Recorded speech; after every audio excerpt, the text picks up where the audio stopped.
আসসালামু আলাইকুম। দিগন্ত স্পোর্টসে আপনাদের সাথে আছি আমি মিজান ফারাবি। দীর্ঘ অপেক্ষার পর অবশেষে ঘোষণা এসেছে ফুটবলের তাক লাগানো ফিনালিসিমার ভেন্যু ও সময়সূচির। লিওনেল মেসির আর্জেন্টিনা নাকি তরুণ তারকা লামিন ইয়ামালের স্পেন। কাতারের ঐতিহাসিক লুজাইল স্টেডিয়ামে দুই দেশের সেরা দুই দল মুখোমুখি হতে যাচ্ছে 2026 সালের 28 মার্চ। 2022 সালে দুনিয়া দেখা বিশ্বকাপে লুজাইলে ফ্রান্সকে টাইব্রেকারে হারিয়ে তৃতীয়বারের মতো বিশ্ব চ্যাম্পিয়ন হয়েছিল আর্জেন্টিনা। আর এবার সেই মঞ্চে বসতে যাচ্ছে ইউরোপ বনাম লাতিন ফুটবলের ঐতিহাসিক লড়াই। একদিকে লিওনেল মেসির বিশ্বজয়ী দল, অন্যদিকে ইউরো চ্যাম্পিয়ন স্পেন। ফুটবলের মহাতারকা মেসি আর স্পেনের তরুণ তুর্কি লামিন ইয়ামালকে দেখা যাবে ফুটবলের এই মহাযুদ্ধে। কোপা আমেরিকার চ্যাম্পিয়ন আর্জেন্টিনা আর ইউরোজয়ী স্পেনের এই লড়াইকে ফুটবল বিশ্বকাপের আগাম ফাইনাল হিসেবেও দেখছেন ফুটবলের ভক্তরা। 3 মাস পরেই যুক্তরাষ্ট্র, মেক্সিকো ও কানাডার পর্দা উঠবে 2026 বিশ্বকাপের।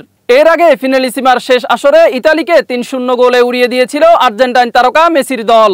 এবারও কি সেই আধিপত্য বজায় থাকবে নাকি ইউরোপীয় ফুটবলের নতুন কারিশমা দেখাবে স্পেন? দুই দলের ফুটবল সংস্থা ইতিমধ্যে আয়োজন চূড়ান্ত করার পথে, আর সমর্থকদের মধ্যে শুরু হয়েছে টিকিটের উন্মাদনা। মেসি বনাম ইয়ামাল, কার হাতে উঠবে ফিনালিসিমার মুকুট, তাই দেখার অপেক্ষা গোটা ফুটবল দুনিয়া।